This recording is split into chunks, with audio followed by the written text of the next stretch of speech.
بسم اللہ الرحمن الرحیم۔ السلام علیکم۔ انشاءاللہ آج بھی ہم اسلامک فلاسفی میں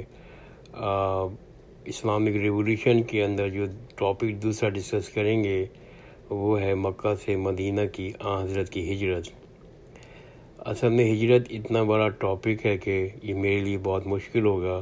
کہ میں بہت تفصیل کے ساتھ اس 10 منٹ کی وائس نوٹ کو میں بیان کر سکوں۔ میں کوشش کروں گا کہ میں صرف چیزہ چیزوں کو ڈسکس کروں اور جس کا اس ہجرت سے بہت کنسیکوینس نکلے، جس کے بہت دورس اثرات ثابت ہوئے، اور خاص طور پر جو دو قبیلوں کی آپس میں صلح ہوئی اور اسلامک ریاست قائم ہوئی،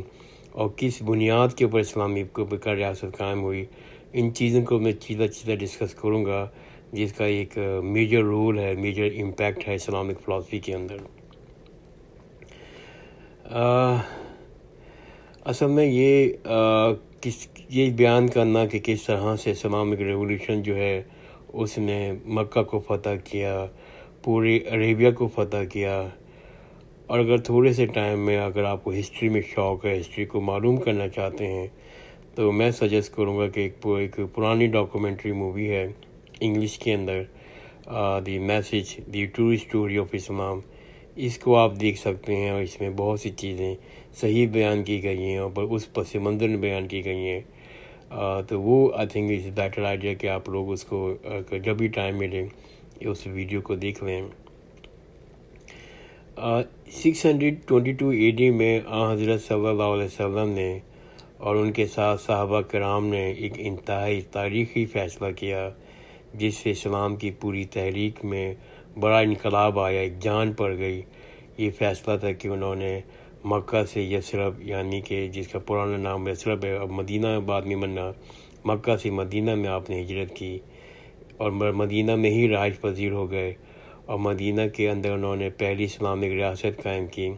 یعنی اس کو ہم کہتے ہیں کہ یہ بہت بڑا تاریخی ہجرت تھی۔ اس ہجرت سے ہم نے اپنی تاریخ یعنی کہ اسلامی کیلنڈر کو بھی شروع کیا۔ جو تاریخ بنتی ہے کہتے ہیں ہجرت کی، وہ بنتی ہے 19 اپریل 622 جوالین کیلنڈر کے مطابق۔ جوالین کا جو ہے وہ جولیس سیزر سے لیا گیا ہے۔ یہ ایسی تاریخ تھی، یہ ایک ایسی ہسٹری تھی، اور یہ ایسی ہجرت ایسی تاریخ ثابت ہوئی کہ جس کے نتیجے میں مکمل طور پر ایک اوپریس کمیونٹی، جو مسلمان کمیونٹی تھی، ایک ایسی کمیونٹی جس کے اوپر ہر وقت مکہ میں ظلم کیا جاتا تھا، جس کے ساتھ اسلام اکنامیکل بائیکاٹ کیا ہوا تھا،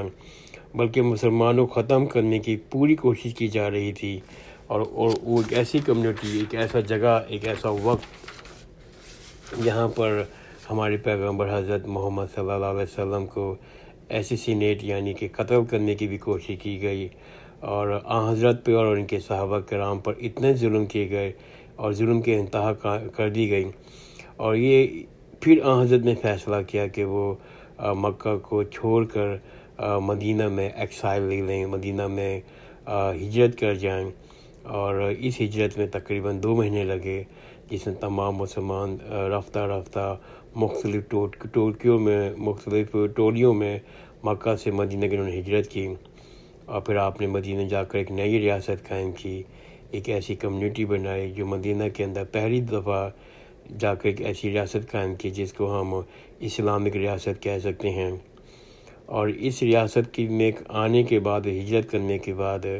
ایک بہت بڑا فائدہ یہ بھی ہوا کہ جو 2 بڑے قبیلے تھے مدینہ کے اندر، ایک قبیلے کا نام تھا بنو اوس اور دوسرے کا نام تھا بنو خزرج، جن کے ساتھ دشمنی، جن کی آپس میں دشمنی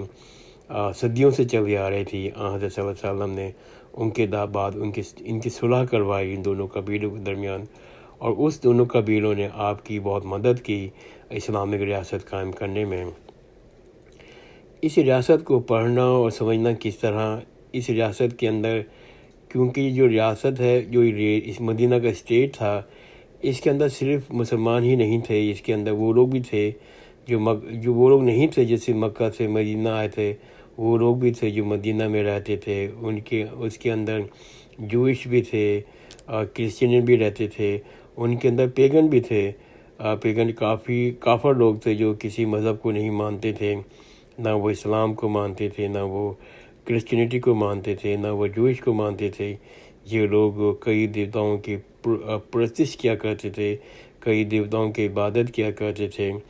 یہ لوگ بھی اس وقت مدینہ میں رہا کرتے تھے۔ یہ وہ لوگ تھے جن کے ساتھ اسلام کا نظریاتی اختلافات چلے آ رہے تھے، یہ ایک مذہبی اختلاف بھی چلا آ رہے تھے۔ تو کس طرح سے حضرت صلی اللہ علیہ وسلم نے اس اسٹیٹ کو اور اس اسٹیٹ کے نتیجے میں ایک کمیونٹی ڈیولپ کی، ایک مسلم کی امہ ڈیولپ کی، کس طرح حضرت صلی اللہ علیہ وسلم نے اس امہ کا دفاع کیا، اس امہ کو مزید ڈیولپ کیا۔ مگر اس کی جو بنیاد تھی اس کمیونٹی کی، وہ تھی 5 بنیادی ستون، جس کو ہم کہتے ہیں 5 پلر اسلام۔ وہ کیا ہیں؟ سب سے پہلے شہادہ، یعنی کہ ٹیسٹیمنی ہے کہ دل سے کہنا کہ دیر از نو گاڈ بٹ اللہ، یعنی کہ لا الہ الا اللہ محمد رسول اللہ۔ اس کے بعد جو دوسرا اہم ستون تھا وہ تھا پریئرس، جس کو ہم صلات بھی کہتے ہیں، جس کو ہم نماز بھی کہتے ہیں۔ اور اس کے بعد زکوٰۃ دینا، غریبوں کی خدمت کرنا، غریب اور لاچار لوگوں، اوپریس لوگوں کی مدد کرنا، فاسٹنگ کرنا، روزے رکھنا، آخری میں حج کرنا، پلگرمیج کرنا۔ ان 5 اصولوں کے ساتھ ساتھ آرٹیکل آف فیتھ بھی تھا، جس کے اندر شامل ہے اسلام کے اندر کہ وہ ان فیتھ کا ہونا بہت ضروری ہے، اور اوبیسلی کلمہ طیبہ پڑھنا سب سے اہم اس فیتھ کا حصہ ہے۔ اس کے بعد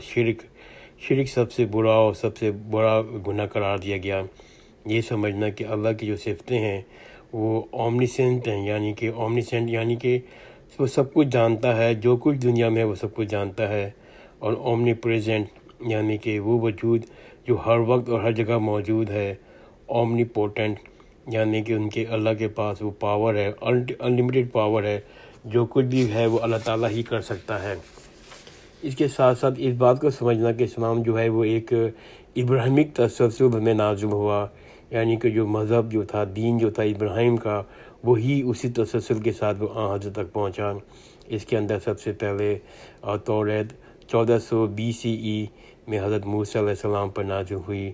زبور 600 BCE میں حضرت داؤد علیہ السلام پہ نازل ہوئی، انجیل 400 BCE میں حضرت عیسیٰ علیہ السلام پہ نازل ہوئی، اور قرآن پاک آخر میں 610 میں حضرت صلی اللہ علیہ وسلم پر نازل ہوا۔